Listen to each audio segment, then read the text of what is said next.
Sandra Maitri, welcome back to the New School at Commonweal. Thank you. Thank you. Good to be here. So this is the second half of the spiritual biography that we've been doing with you. And for those who have not heard the first half, let me briefly introduce you again. Sandra Maitri is an artist, an author, an Enneagram teacher, and a longtime teacher of the Diamond approach to inner realization. She was among the first group of students to whom the Chilean psychiatrist Claudio Naranjo presented the Enneagram system in the United States in the early 1970s. She has been teaching the Enneagram as part of the larger work of spiritual transformation for over 4 decades. Sandra leads Diamond approach groups and Enneagram workshops for hundreds of students each year in the United States and Europe. Her first book became a classic of its kind, bringing to the burgeoning genre of Enneagram literature one of its most spiritually grounded voices, and that was The Spiritual Dimension of the Enneagram, 9 Faces of the Soul, and was published in 2000. Her second book, The Enneagram of Passions and Virtues, Finding the Way Home, was published in 2005, both by Tarcher Putnam Penguin. So I must confess that our first conversation touched me very deeply. We covered, I think, quite well your life story up through the time you participated in the pioneering sessions with Claudio Naranjo in Berkeley, and then how you met Hameed Ali in those sessions with Claudio Naranjo.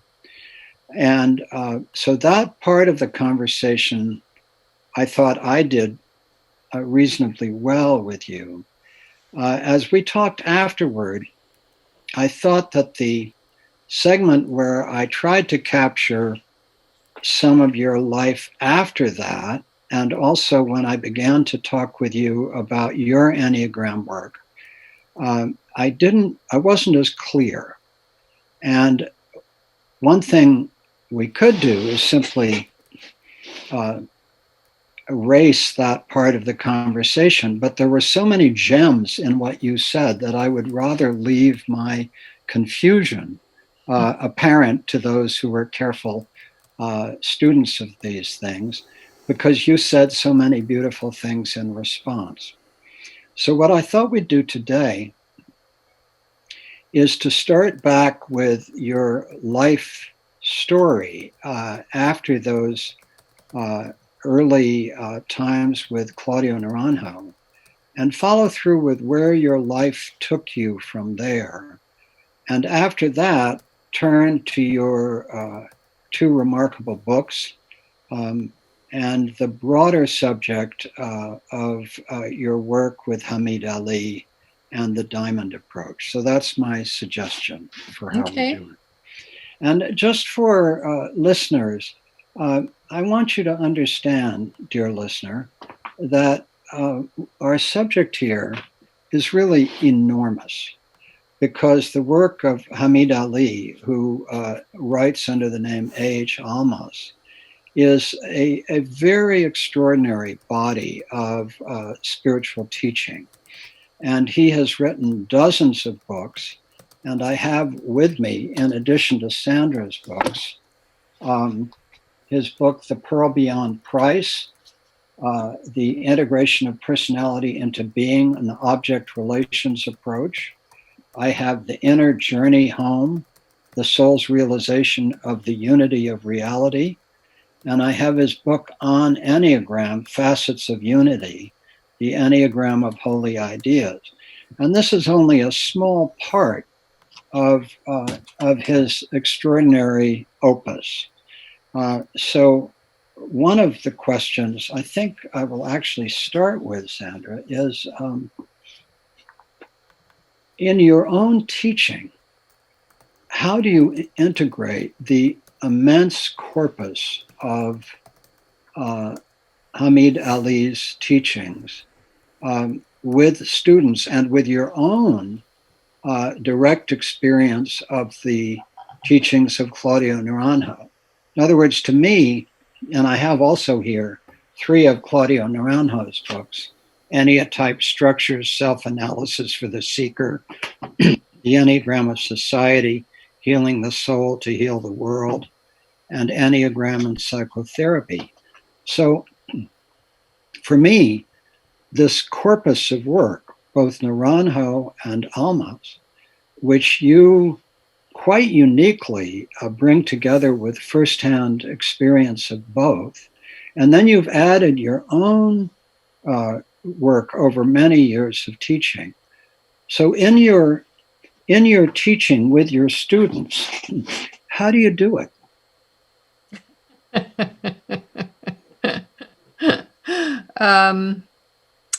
Let's see. I'll try to take a stab at answering that question. Well, first and foremost, what I teach is the diamond approach.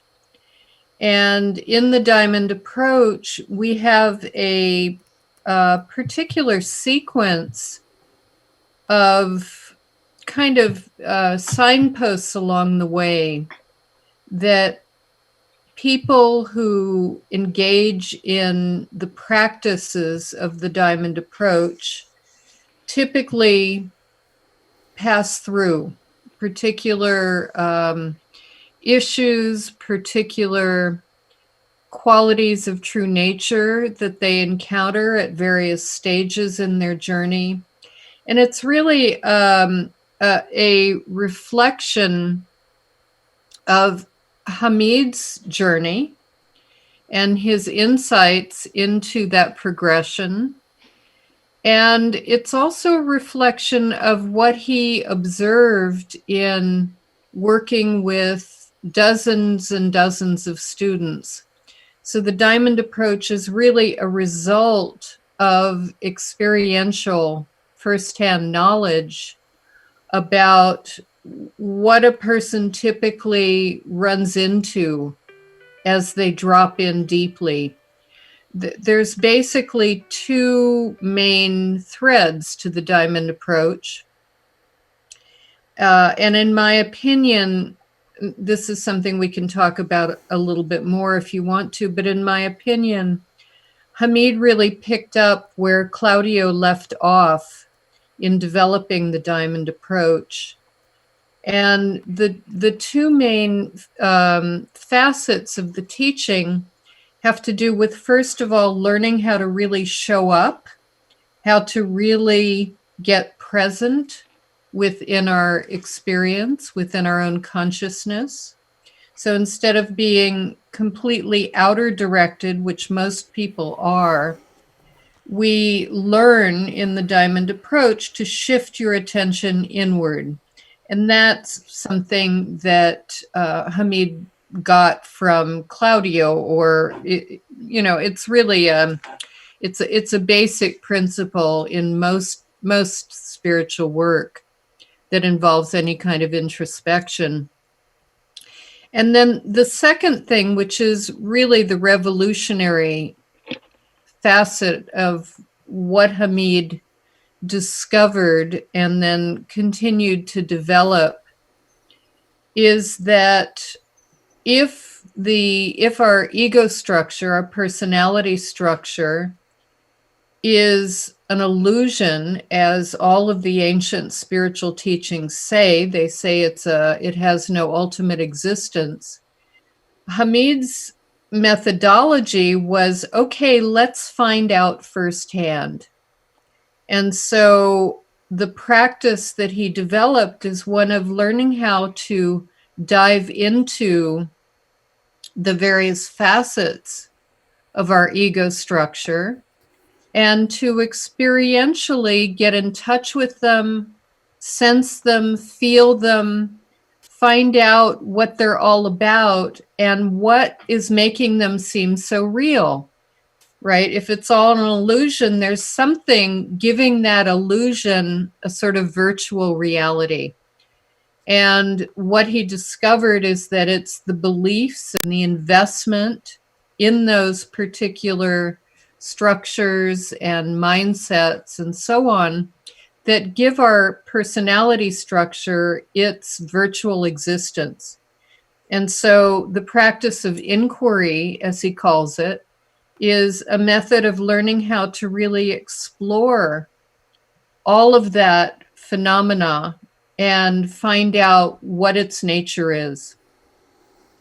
And one of the things that he discovered is that all of the facets of our personality structure, really of our psychology, are mirror images of truths about our ultimate nature.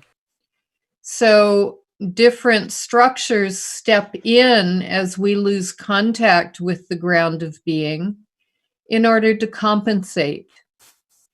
And so really, in a nutshell, that's the methodology of the diamond approach. And as I said, when the group ended with Claudio, I think that, and I probably said this the last time we spoke, that certainly what happened for me, and I think for many of my colleagues in SOT, was that we got down to the core of our personality structures pretty quickly using the map of the Enneagram. And the core of every ego structure is basically a sense of deficiency, because it's a sense of self minus our true nature. So obviously something enormous is missing. And we all take it very personally, like something is wrong with me or something is missing in me, when really something is just missing from our consciousness. So anyway, by the end of the time of my work with Claudio, I was in a pretty deep state of depression, and I was very much aware of an ongoing sense of lack that I didn't really have the tools to get through until I discovered the diamond approach, which Hameed, unbeknownst to me, was developing during the time that I knew him. So that's helpful and actually beautiful as an introduction. So let's take up again, because this is where I thought I didn't do as well as I could have, one of the areas, your life after, and then we'll come back to the diamond approach, but let's take up your life after the SAT, Seekers After Truth, meetings with Claudio Naranjo, the Chilean psychiatrist, ended. And before we go there, I'm just going to remind listeners that we're talking about Enneagram, which is a map of the universe that came to the West with the mystical Armenian teacher Gurdjieff, and but he didn't teach it as a personality system. And then a Bolivian mystic, Oscar Ichazo, teaching in the desert in Arica in Chile, taught it to Claudio Naranjo, who was a Chilean psychiatrist of extraordinary gifts. And Naranjo brought it to Berkeley and taught it in Berkeley as a approach to personality. Ichazo was the one who publicly introduced Enneagram as an understanding of personality, and Claudio Naranjo developed that far beyond what Ichazo taught. That is where Sandra Maitri and her colleague and friend Hameed Ali, who writes as A.H. Almas, learned it. Do I have that right? Yep. Okay. So it is from there that at the end of those gatherings in Berkeley, which were called SAT, Seekers After Truth, that you found yourself in this deep depression without the tools to find your way out until you found your way back to Hameed Ali and the Diamond Approach. So, what was the sequence in your life? What were the significant moments or turning points in that journey before you found your way back to the Diamond Approach? My fax machine is That's sorry, okay. is going off. I'll just wait until it's done. We'll just take a break until it does. Sweetheart, are you printing? No. Okay. All right. Okay. We're good? Yeah. Okay, good. Okay. So the question was, what were the major, in other words, what were the major periods or episodes or turning points in your life? You mentioned some of them before, but I'd love to go back over them and understand them better. Yeah. Sure. Let's see. After the group ended, it didn't exactly end officially. The group with Claudio, which amazingly only lasted 4 years, although it seemed like forever at the time. He sent me to New York to lead his New York SOT group. There was a group of about a dozen people.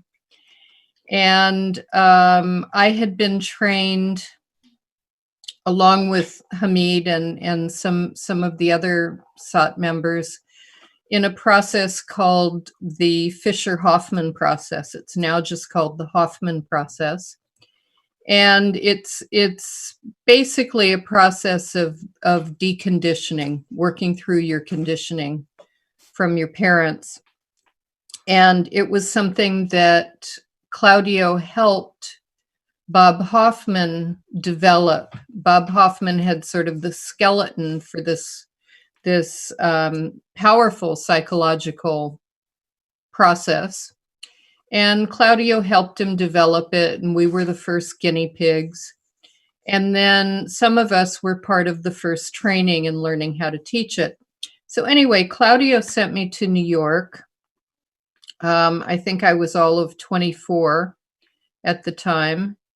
And I took a group of people through the process, and also led the New York SOT group. And then after that, I spent a year living in the Boston area, teaching the process with a colleague who had also been in SOT.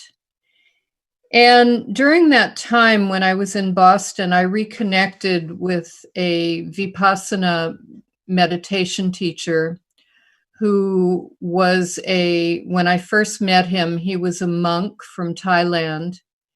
And he had been, and I met him through Claudio, of course. And he had been part of the revival of meditation in Buddhism in Thailand. It had the whole practice of meditation had pretty much gone dormant, and Buddhism had devolved, in my opinion, to a more of a religion where there were offerings to the Buddha and so forth, rather than a more active engagement in what the Buddha actually taught. So anyway, Dhiravamsa, this was the man's name, was teaching a retreat in Connecticut, and he invited me to come. I had been very, very impacted by the work that I did with him during the time of SOT. I'd done a retreat with him and a weekend with him, and it was, I just thought it was amazing, amazing practice. So I went to the retreat in Connecticut, and it really rekindled my love of meditation.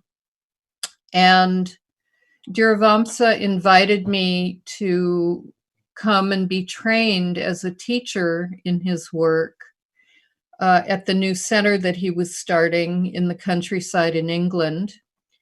And the center wasn't completed yet, and he told me he'd let me know when it was.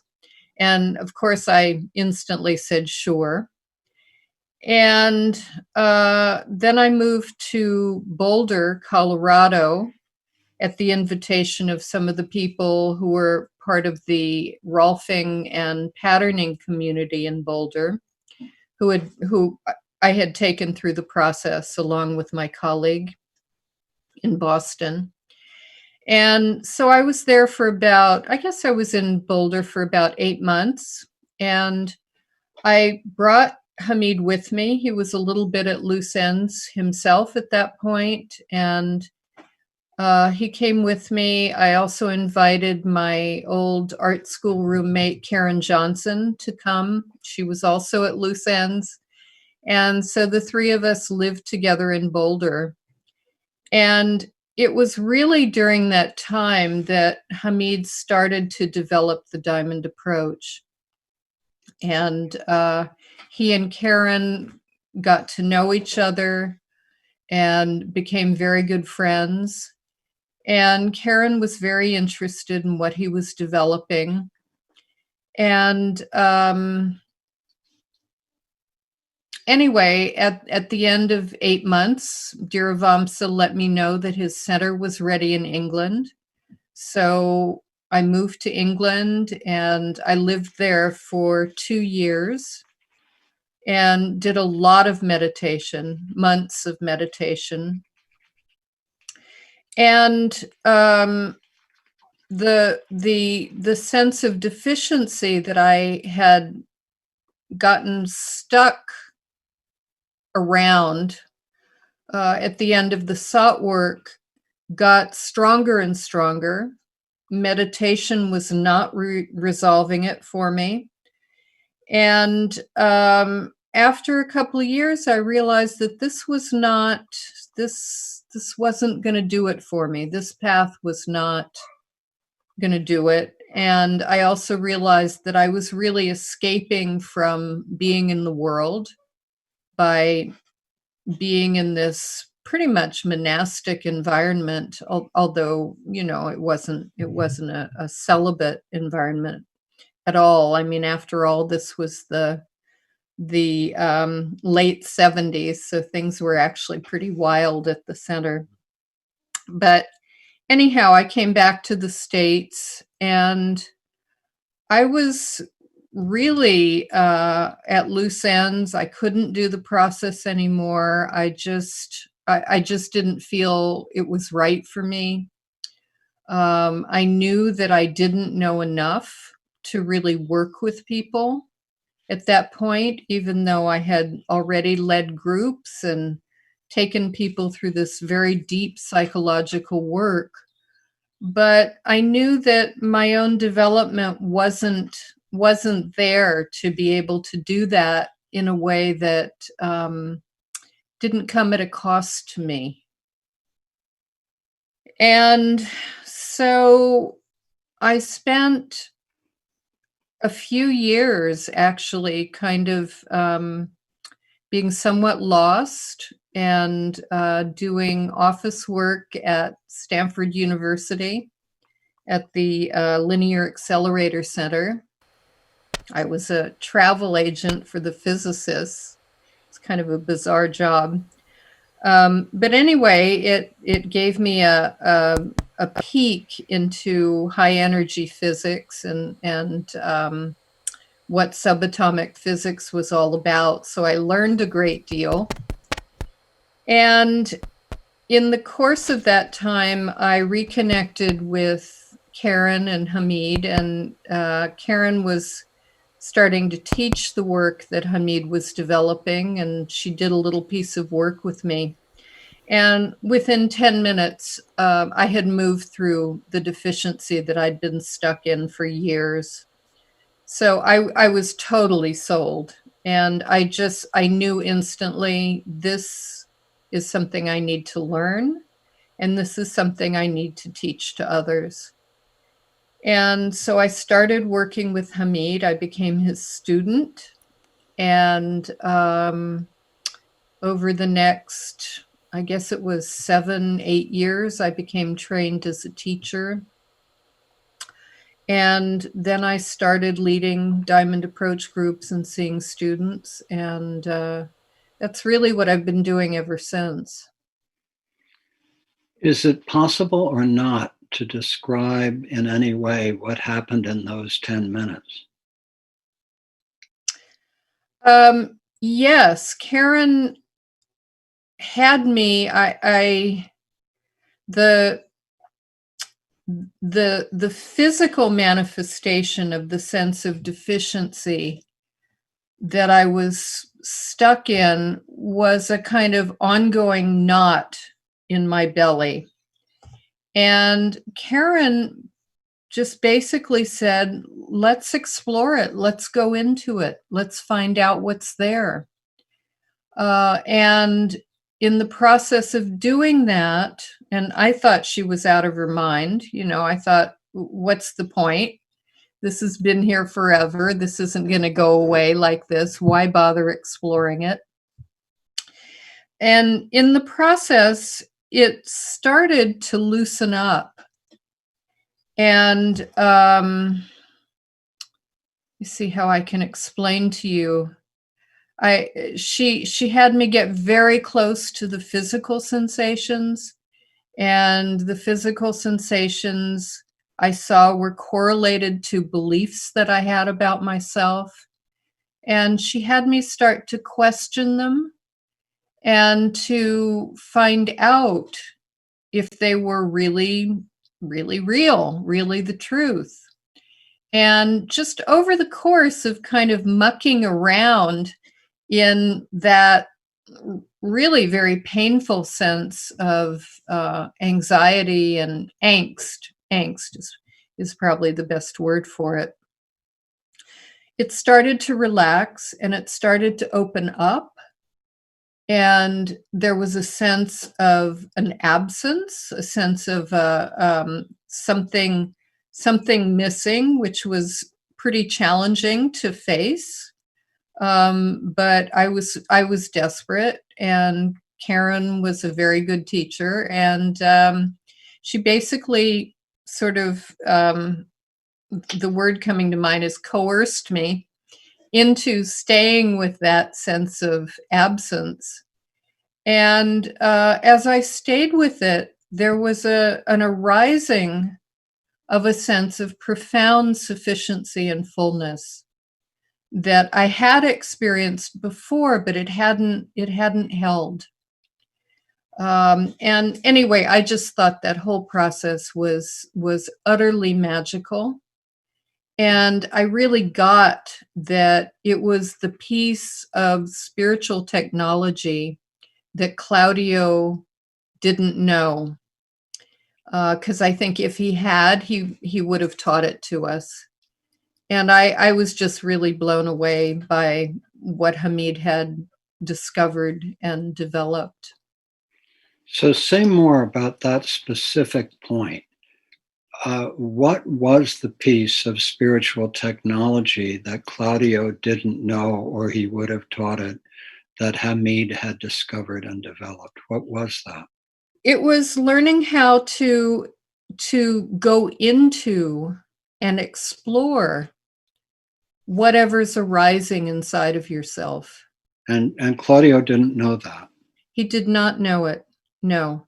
The basic premise of the Diamond Approach is true nature is right here. Mm-hmm. And if it's right here, then whatever you're experiencing is some kind of veil that's blocking your vision. And that if you really penetrate it, that it's going to inevitably open up.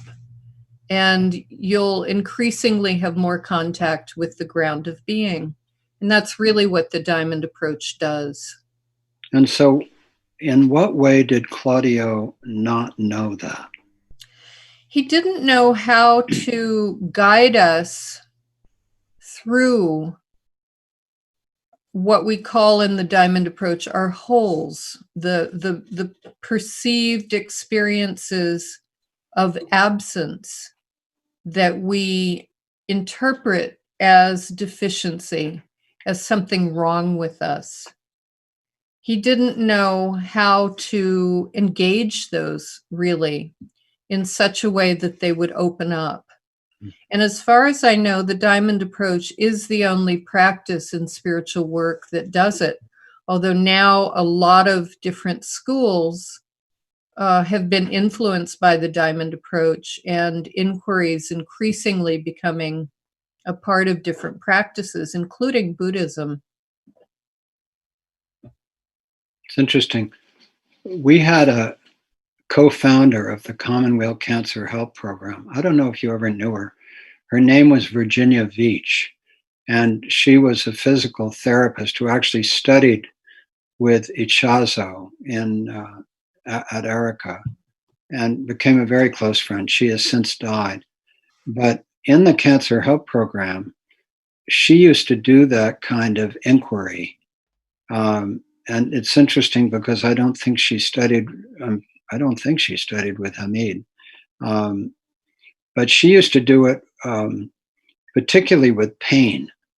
So people would be in intense pain, and she would have them go into the pain and just then she would say, she'd ask them to describe it. How big was it? Sometimes it was out to the sky, sometimes it was up to the ceiling, whatever. Did it have a color? She'd get a very granular description. And then she would say to them, are you willing to get out of the way of the pain and let it expand? And if someone was willing to get out of the way, the pain, which was also often an intense, fiery experience, became a heat, and then it became a tingling. And the tingling was a curative, it was a deeply alleviative thing. So it's interesting for me that I've been around a fair amount of people who perhaps have been influenced by the diamond approach, who practice that kind of inquiry. Mm-hmm. And in fact, I've used it myself. I went through a long period with a knot in my chest, kind of, and it was a knot of longing, of intense longing. Mm-hmm. And I remember the moment when I had a dream, and with that dream, the knot began to disappear. And so anyway, what you're describing is familiar to me, though I hadn't experienced it through the diamond approach. But as you say, the diamond approach is certainly a major influence in this. God knows there are so many strands, right, Mm-hmm. Sure. of this self-inquiry work. So, so that's very helpful. So when you were with Hameed, first in Boulder, when you and Karen Johnson and Hameed were living in the same space, and then when you said Hameed was beginning to develop the diamond approach in Boulder, how did you see, understand, and experience what he was beginning to do? What were the first signs? Because when you described him in the SAT groups, he was a very retiring, introspective, mm-hmm. quiet person. Yeah. When you were with him in Boulder, was he beginning to change from that persona? No, I wouldn't say so. And I really only found out in retrospect that he was developing the diamond approach during that time. I see. He didn't talk to me about it, but okay. I didn't ask. I get it. He would just sit and he'd be writing in his journal. And Karen was interested. She wanted to know what he was writing about, but he was my buddy. I didn't expect that something monumental was happening to him. And I'm not sure I could have seen it at the time. Mm-hmm. So when you came back after these 2 years in the UK, meditating and the sense of deficiency got stronger, and you realized this was not the right way. And then you came back and you were at loose ends. And for several years, you felt lost. You worked at Stanford and so forth. And then you reconnected with Karen, and in 10 minutes, where did that happen? Where did you meet Karen again? In the peninsula in Palo Alto. Mm-hmm. I had moved back there. It's where my parents lived. So, so at that point, when you reconnected with Hameed, did he seem different at that point from the person? Yes, definitely. How did he seem different?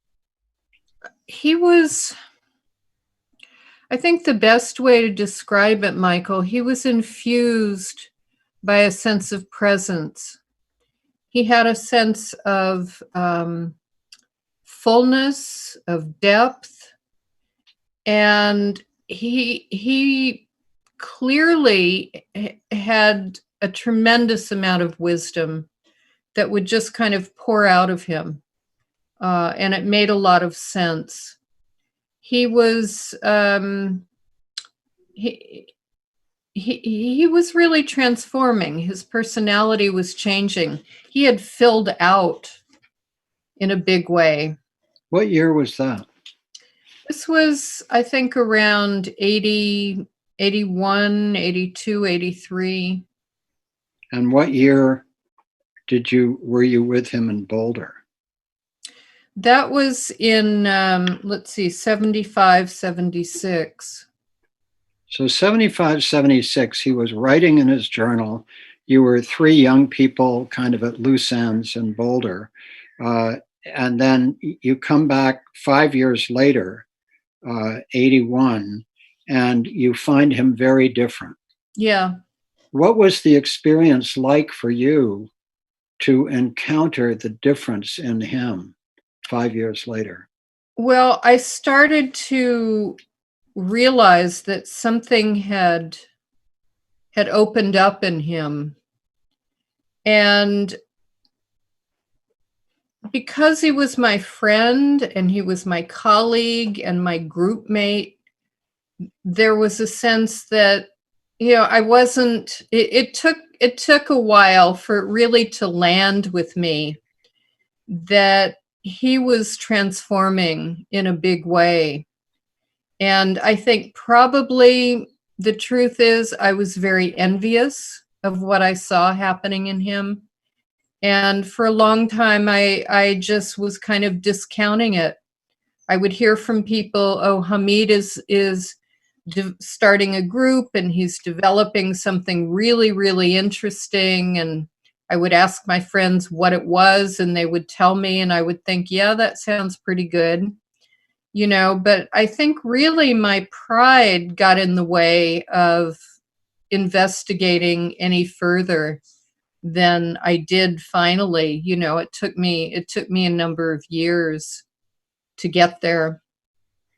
And would you say that Karen was also changing from who you had known before? Yeah, Karen was definitely changing. Mm-hmm.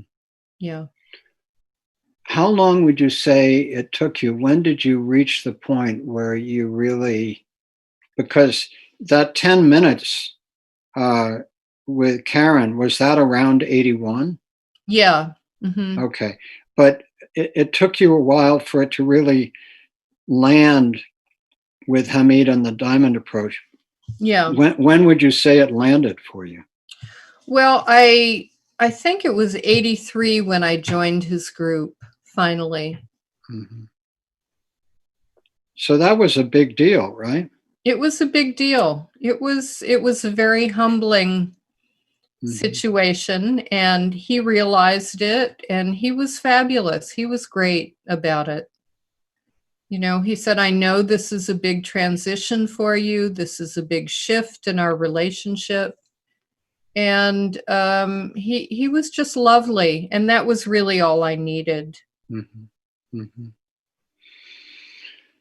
just want to pause for a moment, not a pause that we want to take out in the editing, but just to acknowledge my gratitude for your candor and openness about this process. And honestly, Sandra, how powerful it is for me to do this process with you. I just, I've done quite a few of these spiritual biographies, and I've been, the word I would almost use is, I'm kind of awed by the depth of the diamond approach, which I've been reading about for years, and awed by your work in it. So I'm just grateful for your openness about your life and your experience.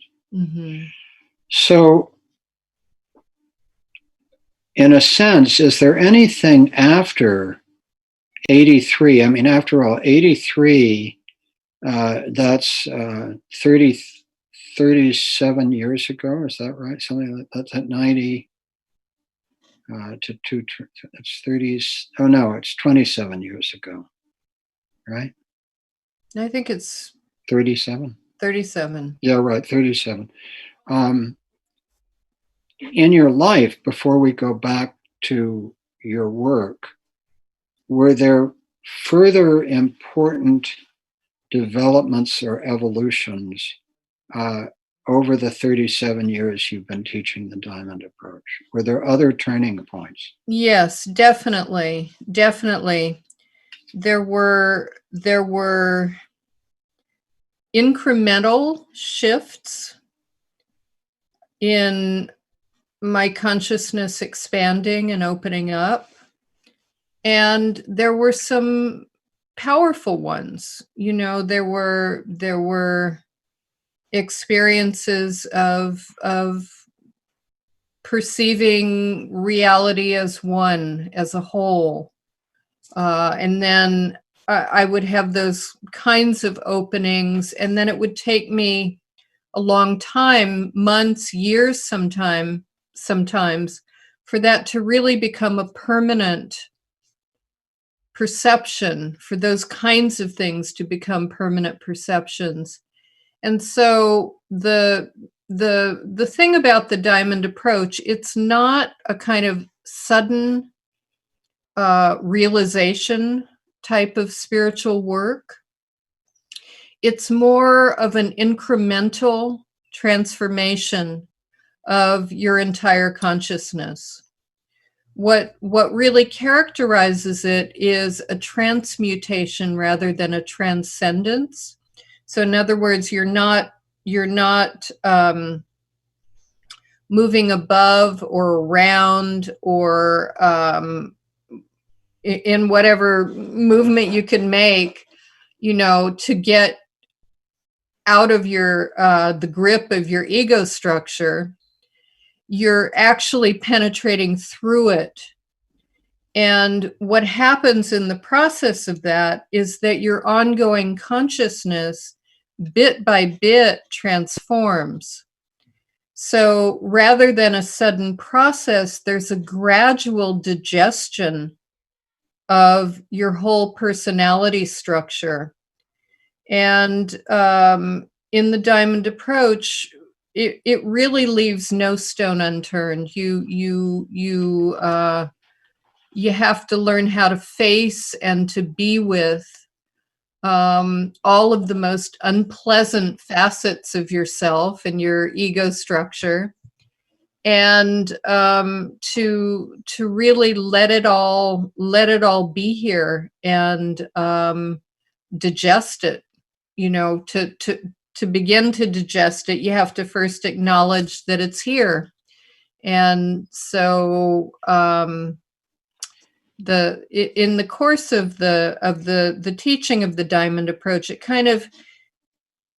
it approaches our personality structure and its beliefs and its cathexes and so on from a multitude of different angles, which bit by bit kind of drill holes into the foundation of the ego structure. And so over time, it becomes less and less strong in your consciousness. And what becomes stronger is true nature in any of the different ways that it shows up.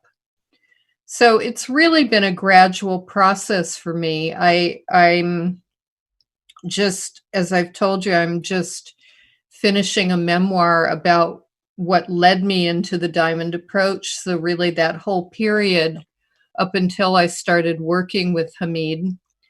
And probably it's, I've started thinking, well, the next memoir would be what happened afterwards.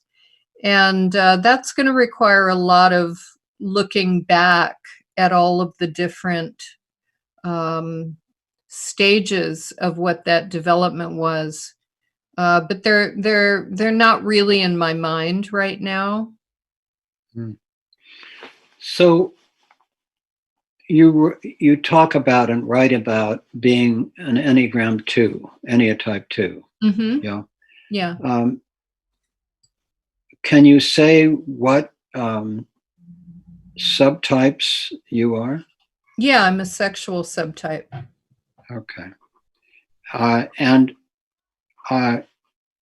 in your system of it, I think you actually talked to me about this before, but I'm not sure I have it right. You said that the other types in Beatrice Chestnut's approach, which I've studied and done work with her, in her approach, she says the subtypes stack. And I think you said that in your approach, they don't stack exactly. Am I right about that? I'm not familiar with her work. Okay. What do you mean by stack? So if I remember this correctly, and I could be wrong about it, like I deal with this myself. So I'm a 5, Enneagram 5. And I look to the world like a social 5 because I'm fascinated by systems and theories. As you say, Naranjo was a 5. And Hameed's a 5. Hameed's a 5. And I love these complex systems, and deeply drawn to them. So I look like a social 5 to the world. But the underlying fire that drives me is very much the one-to-one or sexual 5, the one-to-one friendships or relationships or whatever. So I've never been able to quite figure out which is in the top position. Mm-hmm. But in the stack theory, I'd either be a sexual 5 with a social 5, the next one down in the stack. And then below that would be self-preservation. Mm-hmm. I think that Beatrice teaches that the one at the bottom of the stack actually reverses, which is more complex than I completely understand. But basically, yeah, so that I would be not the self-preservation 5. In my experience, I experience all 3 subtypes. Mm-hmm. So my question for you, in the way you and the Diamond approach teach Enneagram, is if you're the sexual subtype, what happens to the social and self-preservation instincts? Are they still active, and are they in an order underneath the sexual one? I see. Yeah. Well, the theory that we learned from Claudio is that the keywords for each of the subtypes, like if you're a sexual type, the keyword for the social type and the preservation type switch. So in other words, your behavior takes on, like if you're a sexual type, your behavior as a preservation drive takes on the characteristics of the social two, which is ambition. So ambition becomes a preservation drive. And conversely, socially, there's a, it really follows along the same thing. It's the keyword is me first. So it's a sense of a kind of selfishness and self-centeredness that manifests itself socially. So that's the theory that Claudio taught us. And that would be for the 5 specifically? No, that's for 2. That's for 2. Oh, that's for 2. Okay. I was giving you the keywords for 2. Right. So that's how Claudio taught it, and that's how the diamond approach does it. Well, we don't actually get into that, and it's not something that I have given a tremendous amount of thought to. Okay. I think it's a kind of complicated theory, and I haven't really sat down with it and thought it through in terms of the people I know, whose subtypes I know. I may do that because I'm also working on another book on the Enneagram. Oh, really? Yeah, yeah. So I might, I'm working on a book about what I've seen as the central issue or issues in different cases that each type really needs to confront in order for the linchpin of their ego type to relax. Okay. Yeah. So following this line of thought, as you began to going back to when you really joined Hameed and really began to work on this, as a 2. So, for example, when you talked about why it was difficult for it to land initially, you said you thought your pride was a challenge. Mm-hmm. So for a 2, if I'm correct, pride is a key issue. Is that? Yeah, pride is the passion. Right, exactly. So, so as you began to do this work on yourself, were you working through your Enneaa type specifically? I wouldn't say so. I would say more implicitly. Okay.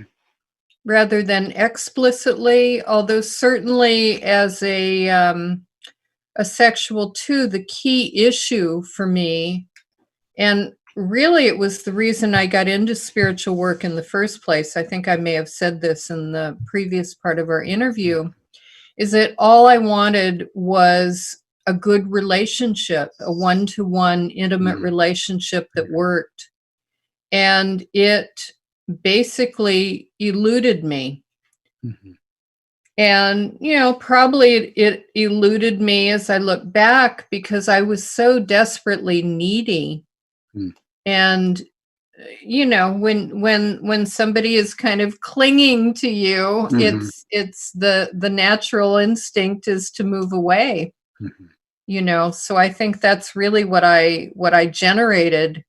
So it really took for me learning how to face myself, accept myself, make friends with myself, and stop looking outside for a relationship that I thought would fulfill me and to find fulfillment inside. And, that was the whole puzzle that I was sorting out for all of those years in different implicit ways. I was learning how to love myself, how to how to give myself what I was looking for through relationship, really. Mm-hmm. And then it became possible for me to have good relationships with men. Mm-hmm. Mm-hmm. Thank you. There's much more that we could explore there. But in terms of the time we have, I really want to turn to your books and your work. So these two extraordinary books, I find them so profound. I've read a lot of the literature, and your first book, The Spiritual Dimensions of the Enneagram, which you published in 2000. Your second book, The Enneagram of Passions and Virtues, which you published in 2005. Is that correct? Mm-hmm. Yeah. And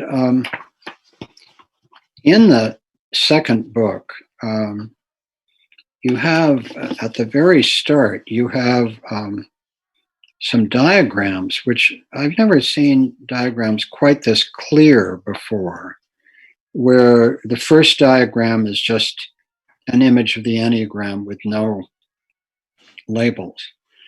The second one is the Enneaa types, with starting with 9. Ego indolence is 9, ego resentment is 1, ego flattery is 2, ego vanity is 3, ego melancholy is 4, ego stinginess is 5, ego cowardice is 6, ego planning is 7, ego revenge is 8. And then the third diagram, you have a figure sitting in meditation. And in the head of the figure sitting in meditation, you have the holy ideas, starting with 9. Holy love, 1 is holy perfection, 2 is holy will, 3 is holy love, 4 is holy origin, 5 is holy omniscience, 6 is holy faith, 7th is holy plan, 8 is holy truth. And then in the heart, you have the virtues, starting with 9 is action, 1 is serenity, 2 humility, 3 veracity, 4 equanimity, 5 non-attachment, 6 courage, 7 sobriety, 8 innocence. And then in the legs, you have the undistorted instincts, self-preservation, social, and sexual. And then in the next diagram, the Enneagram of personality, the figure is flipped upside down. And so the distorted instincts are at the top, and the passions, I'm not going to read the numbers again, but indolence, anger, pride, deceit, envy, avarice, fear, gluttony, and lust. And then the fixations are in the head: resentment, flattery, vanity, melancholy, stinginess, cowardice, planning, and vengeance. So I've never seen a better visual presentation in the many presentations I've seen. So the virtues in the objective Enneagram, the true being Enneagram, the virtues are in the heart, the holy ideas are in the head. In the distorted Enneagram, the passions are in the heart, the fixations are in the head. So I want to go to a place early in your introduction where you say Almas ended up founding a spiritual school whose teaching and methodology has changed the lives of many hundreds of students throughout the world. And here's the key passage, which we've referred to. Abandoning the old spiritual motto of the ego as enemy or devil needing to be overcome or extinguished, Almas saw that direct contact and exploration of our mental constructs opens them up, revealing the psychodynamics that put these self-representations and belief in place. Further exploration leads to the core of these psychological structures, loss of contact with one of the qualities that is variously called divine, God, being, or true nature. To put it differently, he found that our psychological structures arise as responses and coping strategies to deal with the estrangement from aspects of our divine nature. Key to the diamond approach, and this is what you talked about, is learning to be present to our here and now experience, exploring and inquiring into the inner terrain we encounter. Somewhere else, you spoke about, see if I can find it or not, how Amos was deeply influenced by object relations psychology and all the work that was being done in mainstream psychology. And as you said, rather than seeing the ego as enemy, which in many schools, Sufi, Buddhist, and others, is to be overcome, the diamond approach, if I understand it correctly, goes into and through them through the practice of presence, allowing them over time gradually to loosen as they are examined in greater depth from many perspectives. Yeah. And that is the fundamental revolutionary dimension of the diamond approach. Yes. Yes. So what I find curious, just going back to Naranjo was a trained psychiatrist. Mm-hmm. It's just curious to me that this incredibly brilliant man, as a trained psychiatrist, did not find that piece of the puzzle. And I'm curious if you understand why that is the case. Because after all, Amos is not a trained psychiatrist. I mean, he is a polymath of incredible, exquisite abilities who can learn anything. He started in physics, and he can learn anything, and his opus is beyond belief. But why do you think it is that Naranjo, as a trained psychiatrist, did not see that developments in psychology, like object relations, opened up this new possibility? That's a really good question, Michael. The only thing that comes up for me as you ask me that is that Claudio was really a pioneer in integrating psychology and spirituality. As far as I know, he was really the first to begin to meld those two different sciences, as it were. And the ancient spiritual orientation was always that the ego is bad, that it's something to overcome. And I think that just kind of resonates for us if we basically believe that something is missing inside of us, that we're deficient, we're bad, in other words. And so the translation psychologically into spiritual work is I'm bad because I have an ego structure, or I'm bad because I believe in my ego structure. And I think that until somebody begins to penetrate through that belief and turn it around, that you can't take a broader view, a more compassionate and embracing view of the ego structure. So, I think a lot of it had to do with Claudio's own personal limitations. And I think it also had a lot to do with the fact that the whole understanding was just really beginning to come together.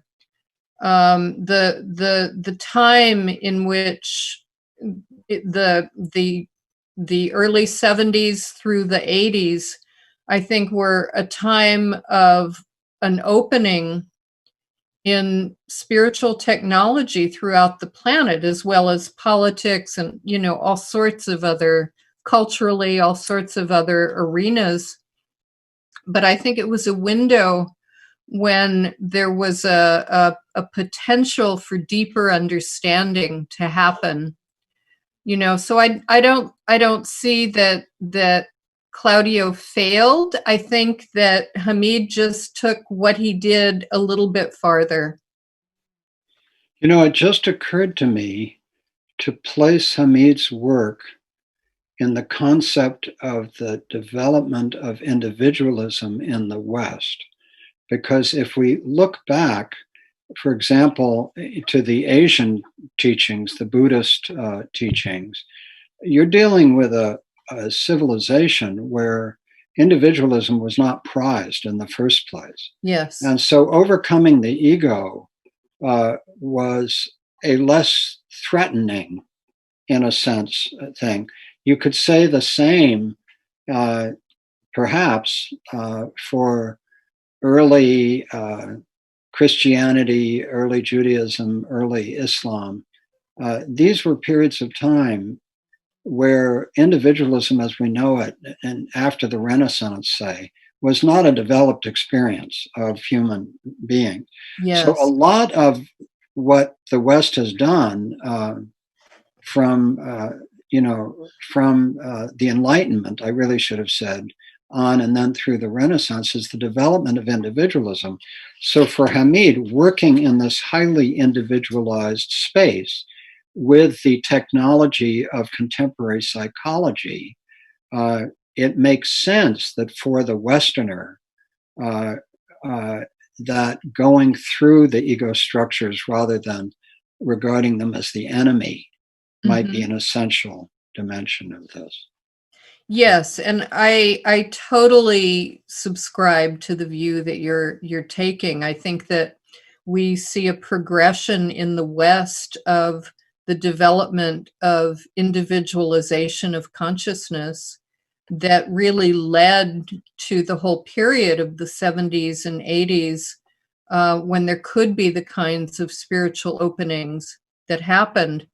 And I think that for people in Eastern cultures, the ego is a more collective one. It's a less individual one. It's more, your place is more as part of the whole than for us here in the West. And I think that really, up until recent generations, the ego has not been such a huge obstacle for Easterners. Mm-hmm. Because it hasn't been as developed, it hasn't been as individualized as it is here in the West. Although what I hear is that that's really changing. Like sure the next generation of, younger Tibetans who are in their 20s, 30s, they're developing the same kind of Western neuroses, which were unheard of in Tibetan culture previously. Yeah.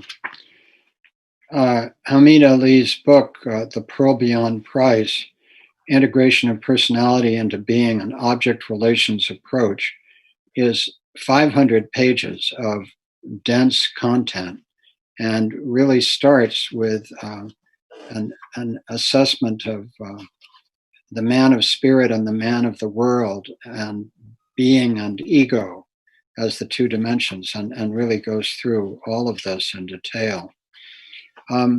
So coming back to your work now,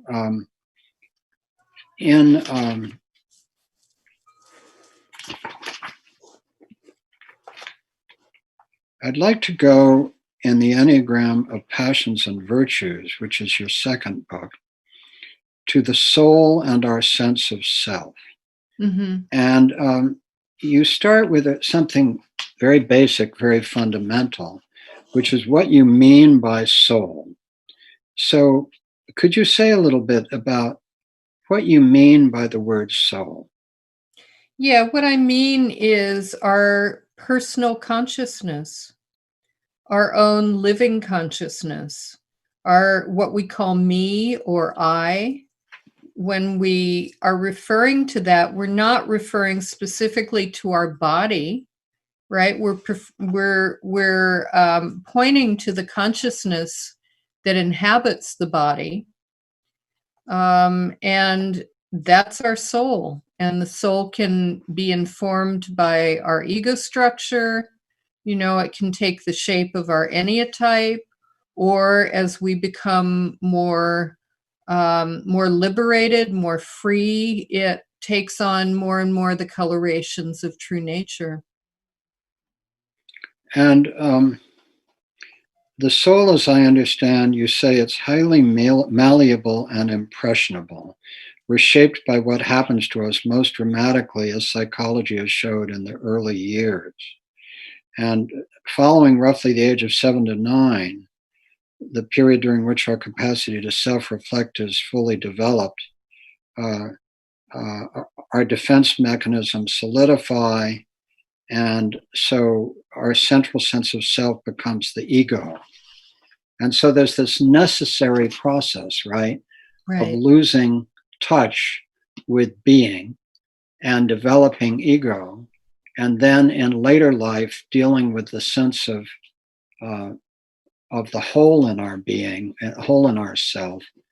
That's where the hard work of deconstructing the ego, which was necessary for us to construct, is done. Mm-hmm. Yeah. That's the central theory. Yes, and that our ego structure allows us to develop self-reflective consciousness. Okay. And that's crucial for making being conscious in us as individuals. Okay, so that's really important to me. I hadn't really understood that clearly enough. So you're saying that the development of the ego is actually necessary for self-reflective consciousness, which is in itself critical to seeing being. Yes, to seeing and to embodying being. So this construction and then deconstruction. Yes. Actually, deconstruction is the wrong word, or is it?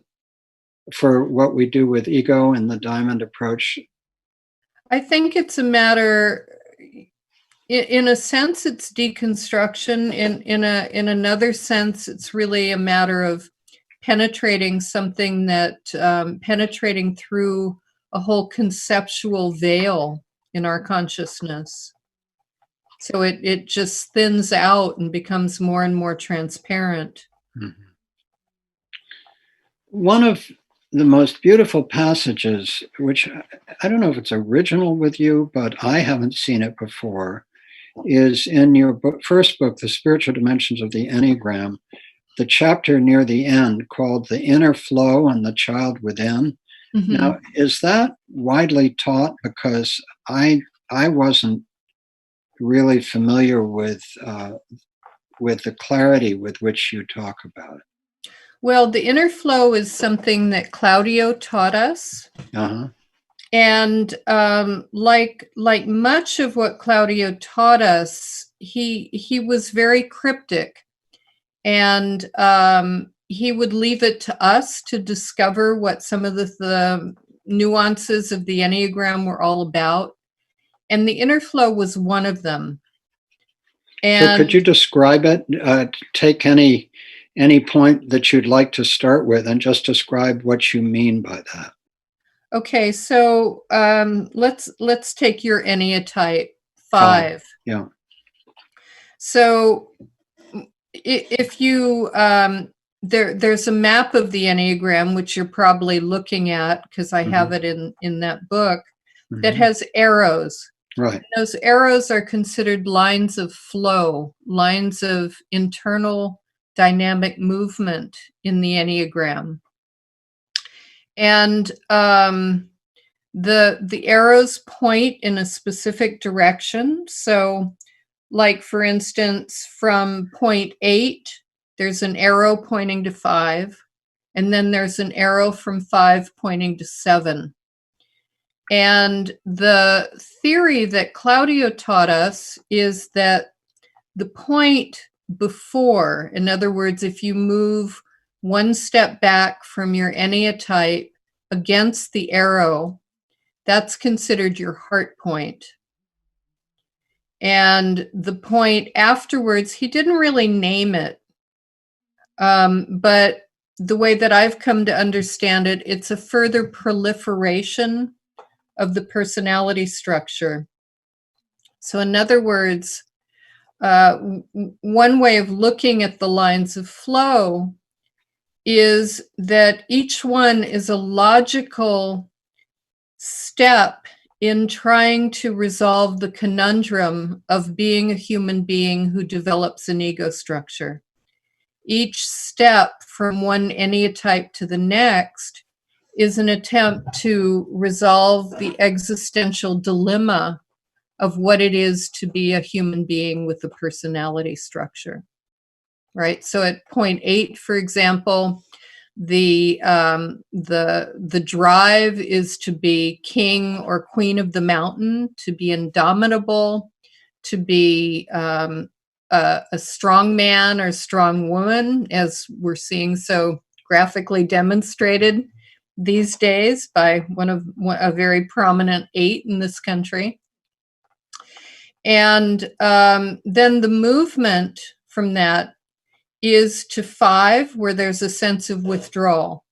So point 8, you try to really dominate and to be the most powerful person in the whole world and so forth.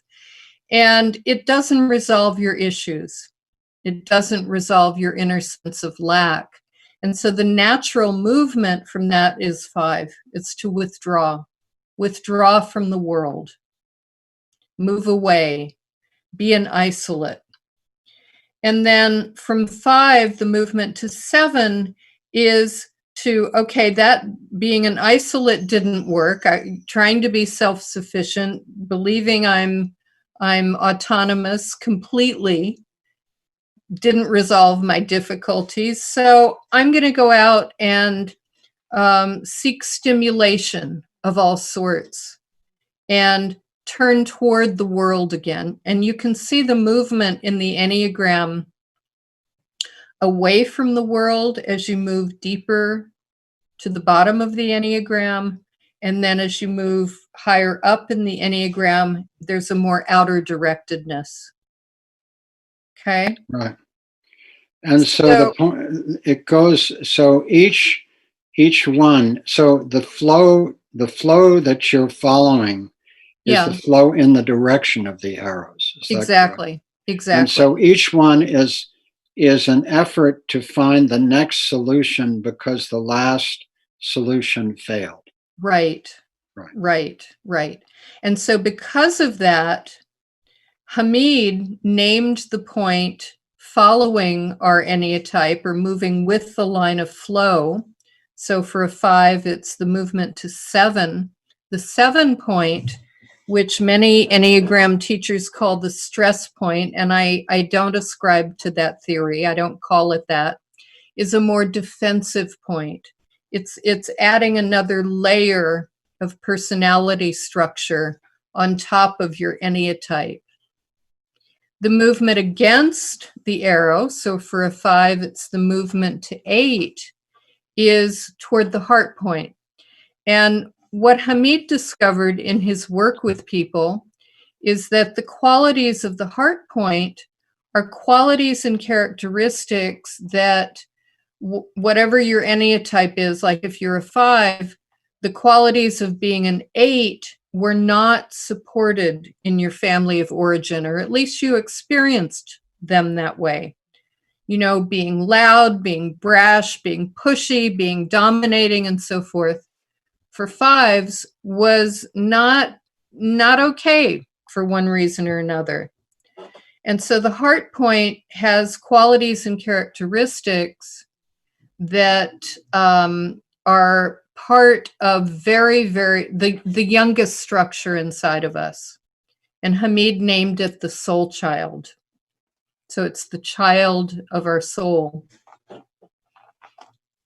And in that theory, the qualities of the heart point, and this is part of the reason that we understood it's called the heart point, they're closer to the bone.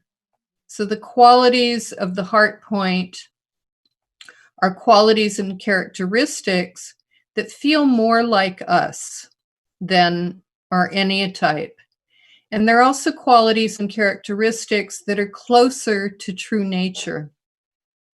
So it's kind of like, if you imagine those Russian babushka dolls, you've got the smallest little babushka doll in the center is your soul child. And on top of that, the next layer is your ego type, your Enneaa type. And on top of that is the defensive point. So that's the theory that we use in the diamond approach. So this is very helpful to me. So for me, for myself, since this is often a useful way of learning, I find that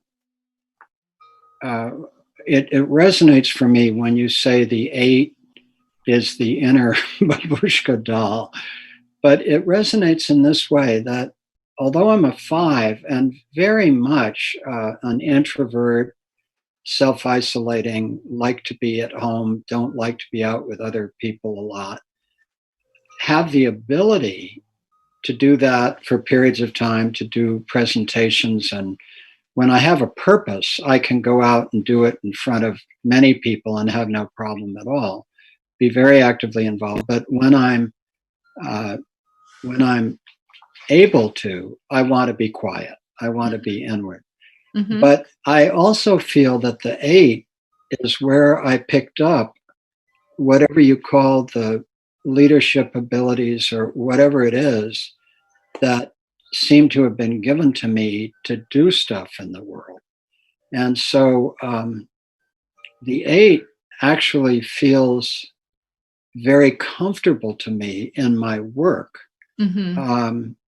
Whereas the 7, if somebody wants me to go to a social gathering or a cocktail party or whatever, and I don't have a purpose for being there, I just try to find a corner and read a book or sit with one person. So the 7 for me is challenging. Whereas the 8 feels, it's seriously challenging. Whereas the 8 feels, as long as it's in service, then I'm comfortable there. Yeah. Another nuance of it, though, that you might consider is that perhaps the movement to 7 is a movement toward mental stimulation and interesting ideas. Oh. Right? Oh, okay. If I look at it that way, I'm just fine. Yeah. Oh, well, then I'm all over it. Yeah. Most 5s get all over that. Okay. Look at Hameed's books. Look at the system he developed. Right. Well, that's very helpful to me because I always thought of it as being social without a purpose. But if it's being social in the search of mental stimulation, then I'm all over it. Okay. Well, that's it's also teaching. The 7 point is about, I know, and let me tell you what I know. Oh, how beautiful. Yeah. That's really helpful to me. So let me go back to the question of how you teach this. For one thing, has your teaching had to move online in the world we're living in? Oh, yeah, definitely. So what's that like for you? Because we're exploring teaching online and there are good things about it and hard things about it. What's it like for you? Well, I've been doing webinars and all kinds of stuff online for really ever since my first book came out. Oh, really? I did a lot of in-person workshops, but I also was invited to do, as the internet started gearing up, I was invited to do a lot of webinars online and online teaching. So I'm really comfortable with it. Comfortable. So what have you learned really works for your practice? Like, how many people do you take? How long are your courses? What have you found for deep teaching really works for you? Well, I've led groups. I currently have a group in England that has 150 people. I have another group here in the Bay Area that has 45, 50 people. So, the kind of teaching that I do isn't limited to a small number of people or even a big number of people. So, I can work with lots and lots of people and also very few. I do private work as well, with about 20 students who've been with me for a very long time. And the work that I teach is a progression. So, for instance, my UK group, which right now is the oldest group I've led, I started that in 2002, right? So it's been 18 years. And it's really ongoing work. It's there doesn't seem to be an end to it. And because really there's no end to transformation. There's no end to personalization. And that's a term that you'll find in the Pearl Beyond Price. What I mean by personalization is that the whole spectrum of qualities of true nature living in us as a person, that development is an ongoing transformation. Like until you're completely enlightened and there's no personality structure at all, the transformation continues, development continues. So have those 150 people been with you from the start in the UK, or do they? Yeah, well, I actually merged two groups. Okay. So about half of them have been with me from the start. Yeah. And how often do you hold the group? I go now once a year, and I do an online teaching one time a year. I used to go twice. Actually, I used to go 3 times a year. And as I got older, it just got harder and harder to make that schlep. And So, now once a year is fine. so once a year in person and once a year online. Mm-hmm. Do you have ongoing webinars that you do on a regular basis with some of your groups? Well, like that. That's Well, that's an but I mean on that's once a year. I was right. curious whether you had any that you're teaching once a week or something like No, no, no, no. that. Okay. Typically, I lead week-long or 8-day retreats, usually twice a year. And how do you do those online? Like a week-long retreat, how much of the day are you online with people? Well, I just finished one. I'm leading a new group, a new Diamond Approach group with a colleague of mine who's also a longtime Diamond Approach teacher. And we limited our online presence to 6 hours so that the students aren't online for more than 6 hours. For us as the teachers, I spend probably, I'd say, half that time online, so maybe 3 hours altogether online a Three day. 3 hours a day. Yeah, and then they do exercises with other students for another few hours. So it's a technology question because we're moving into this period. I don't think it's just because I'm an introvert. I find it exhausting to be on Zoom for more than a couple of hours a day. Mm-hmm. Are you just sufficiently attuned to the technology that you don't find it particularly tiring to do that? There is a tiredness factor, and I think it has to do with the EMFs. Uh-huh. But aside from that, it's not an issue for me. Okay. That's really helpful. So in the last part of this, we've just touched on a whole set of different dimensions of your books and your teaching. What have we not touched on that for you is core to your work that would be really useful to include?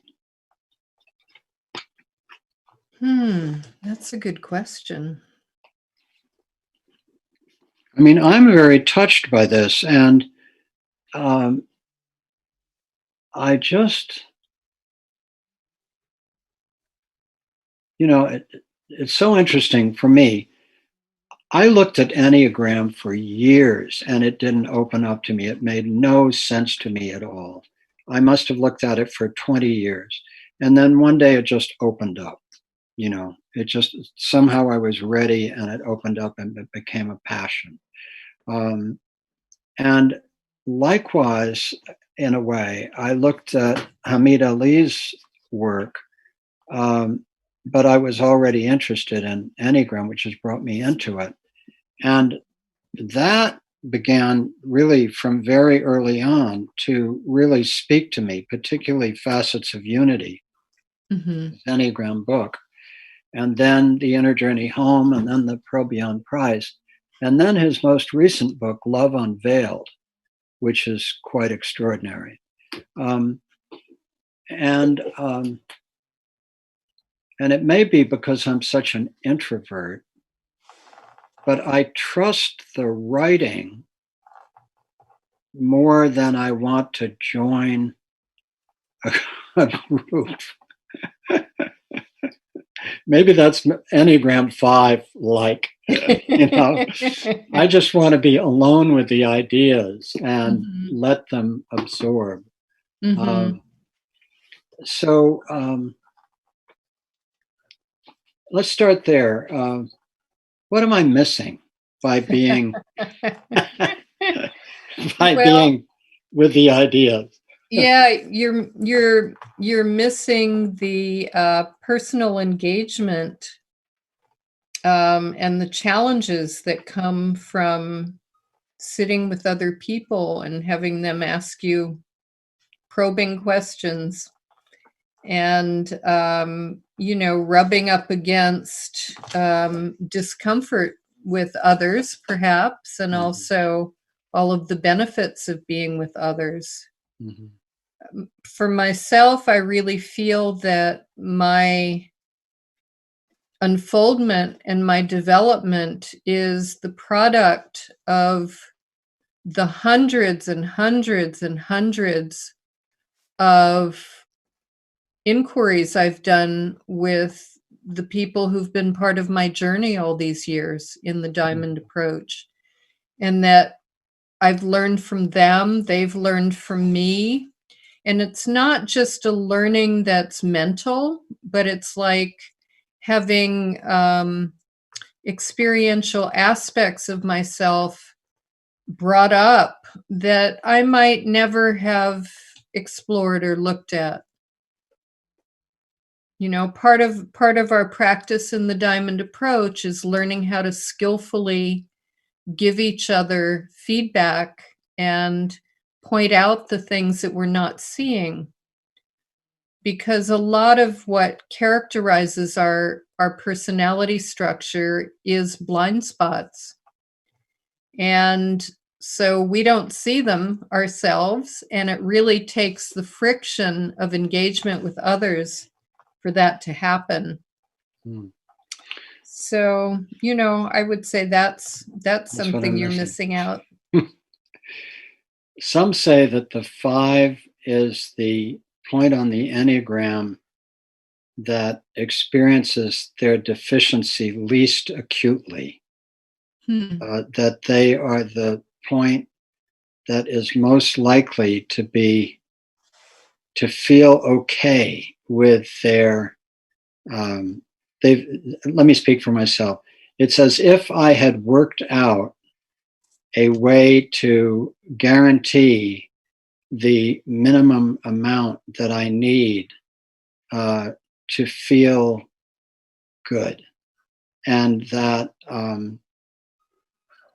and therefore that I am less impelled than many other people to find my way out of my fiveness. Mm-hmm. Mm-hmm. Does that make sense to you? It makes sense. I've never heard that before, that fives are less in touch with their sense of deficiency. Yeah. But it does make sense, because the psychology of a five is basically to learn how to push stuff away that's uncomfortable and to compartmentalize things. I remember when I was it's a very vivid memory, when I was about 5 years old, I have a younger brother, 2 years younger, and my mother was there, and we had blocks or something that she was encouraging me to share with him. And I didn't want to share them. And I just remember I was saying, well, if I can't have them all, I don't want any of them. That's the 8. Yes, right, right. And just with a rage, and forever after, in a way, I have just studied how not to need very much. And fives are often described as prematurely detached. And I think I've turned that premature detachment into a kind of an art form. But at the same time, as a sexual five, my experience has been that human love is what has put me most reliably in touch with the divine at completely transformative levels. And that in the friend, as the Sufis say, the friend with a small f leads to the friend with a big F, that in the friend, I can not only see the human being, but I can see the divine, within and beyond the friend. And that source of nourishment over time really, I think, has more than, because I meditate, but I'm not a great meditator, and I have other practices. But what has been alive and real for me is the experience of the divine through friendship. And it seems to me that is the place where my own inner transformation has been driven most powerfully. Yeah. In terms of your question about whether you're a social or a sexual type, Michael, the discrimination that I would make, the sexual types are driven by a drive for union with others. So a sense of oneness, a sense of merging. And social types really enjoy typically really enjoy the company of other people, right? But there isn't the same, it's more a sense of belonging, a sense of companionship, a sense of understanding and so forth, rather than this drive for oneness that characterizes the sexual types. So I don't know if that's helpful to you or not. It's very helpful, and it really does suggest that I'm a sexual type, because I am, when I move to 7, I am immensely stimulated, say by this conversation, for example, or when in doing the Cancer Help Program, 250 week-long retreats at Commonweal over the last 30 years. I love it. I love the teaching. I love the community. I love the community of our friends at Commonweal and our colleagues. I love all of that. So that's very real to me. And I think that is my social dimension. But I think that drive for oneness, but above all, because when I was younger, I thought the oneness was with the particular person I was drawn to. But what has been liberating for me is to realize that I'm being drawn to my true self, that this other being who is a wonderful person, nonetheless, through that person, I am able to see the oneness, which in fact belongs to me. Yes. In some deep way. And but isn't it curious that yearning, I wonder if this is related to what you said about the development of the ego being necessary for the self-reflective capacity that enables us to look back and see our own being. Mm-hmm. So that's the mental dimension of it, right?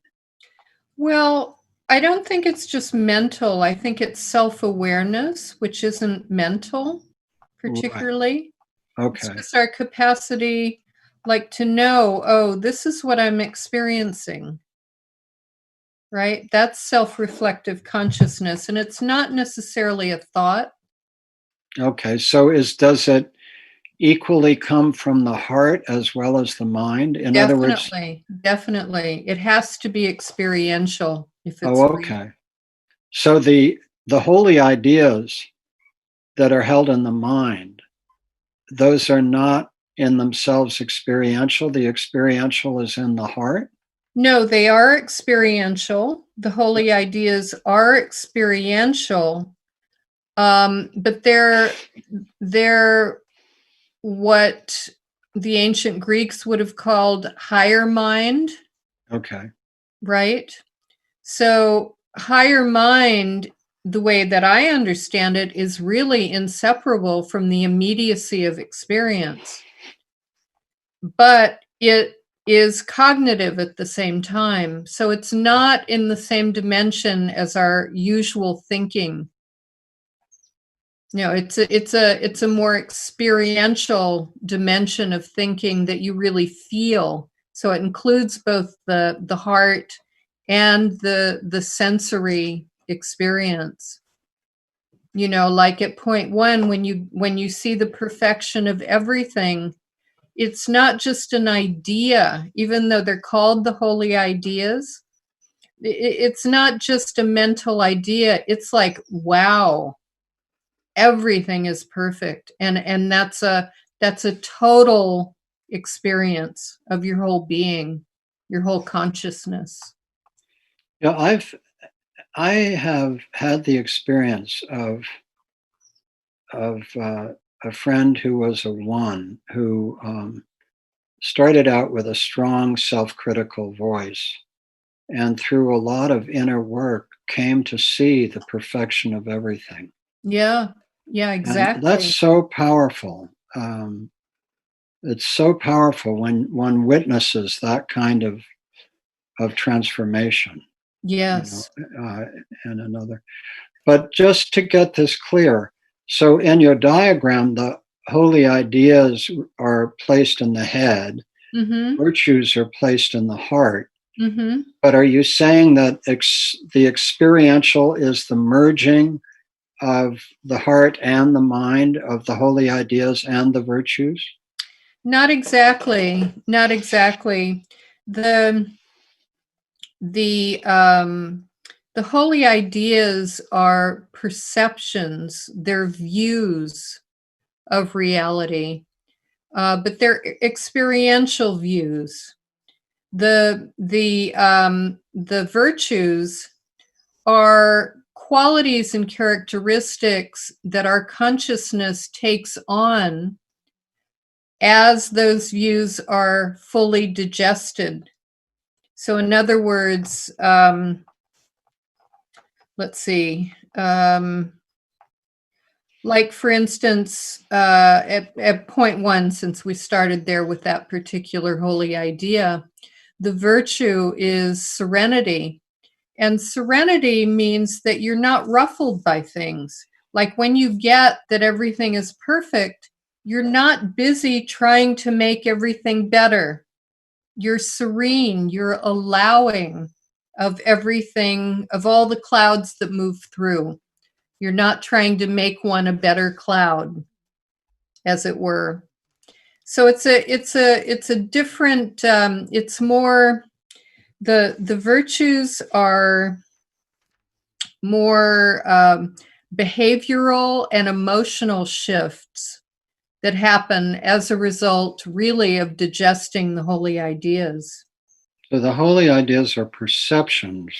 And Yes. as we digest the perceptions, Yeah. they become behaviors and ways of being in the world. Right. So, in other words, when you have a peak experience or a sense of illumination, as you look at yourself or you look at others or you look at the world around you, and you really get everything is just fine. Right. Nothing needs fixing, including me. Like when you get, I don't need to be different. Mm-hmm. Right? The effect of that on your behavior and on your emotional field is going to result in a sense of ease, a sense of serenity, instead of a sense of agitation and the pushing against reality, which characterizes Enneaa type 1s. Right near the end of our last conversation, we had a remarkable exchange that I think might be a good ending place. We were talking about what's happening in the world, and I asked you if you thought that we were going to bend the arc of being sufficiently toward collective enlightenment to build a better world. And my memory is that you didn't think we had time to do that. Well, I'm cautiously optimistic.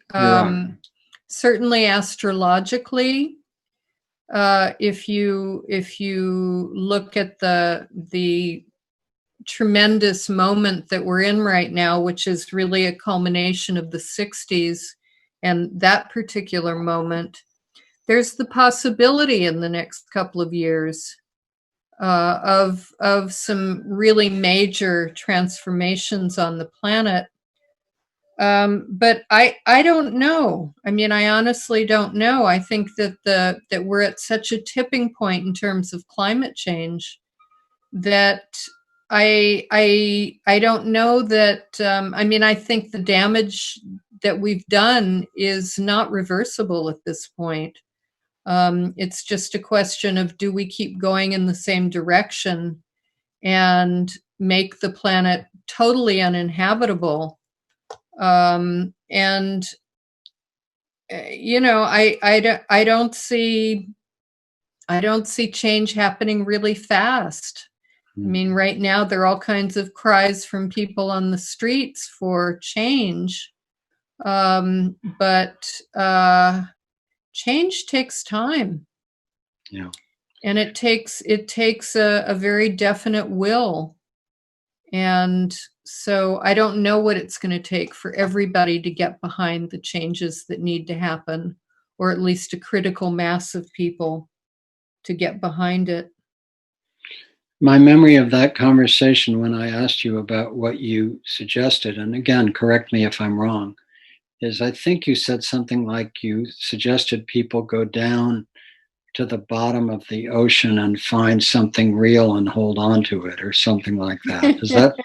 Does that sound familiar? Yeah. I think that what's important is that people attempt to realize the highest ideals that they hold and to learn how to live them. And really what that means is being rooted in the ground of being, and that's a long journey. That's why I'm unfortunately not as optimistic as I could be, because I know how long it's taken me to get to where I am. Yeah. I have a wonderful quote from Václav Havel that I love. He says the difference between hope and optimism, that optimism is the belief everything is going to go right, and that hope, by contrast, is a deep orientation of the human soul that can be held in the darkest of times. Mm-hmm. And my point of view, which is not unlike yours, is that it's hard to be optimistic, but it's essential to be hopeful. Yes. And that for me, courage and hope is simply the most interesting way to live. Mm-hmm. It's a lot more interesting than cynicism and despair. Absolutely. And that this combination of doing the inner work that we're each called to do, and at the same time finding whatever way we can to be of service is perhaps, for me, the most interesting way to live. Yeah. So, Yeah. yeah. Yeah. Well, Sandra Maitri, author of The Spiritual Dimensions of the Enneagram and the Enneagram of Passions and Virtues, I can't thank you enough for having undertaken this passage with me for the last 4 hours or so of 2 conversations. And I'm very grateful to you for your work and for all the people you've touched, and for deeply enlightening me about both Claudio Naranjo and Hameed Ali and all that you have added to their teaching. I think what I particularly love about these conversations is that when historians get around to really trying to understand what happened when Claudio Naranjo came to the United States, and then when Hameed Ali took those teachings and moved forward, you were present at the creation in a way that very few people alive are. Mm-hmm. And you have offered such a beautiful teaching and expansion of their work. So I'm just very touched and honored to have done this together. Thank you so much. It's been a pleasure, Michael. All right.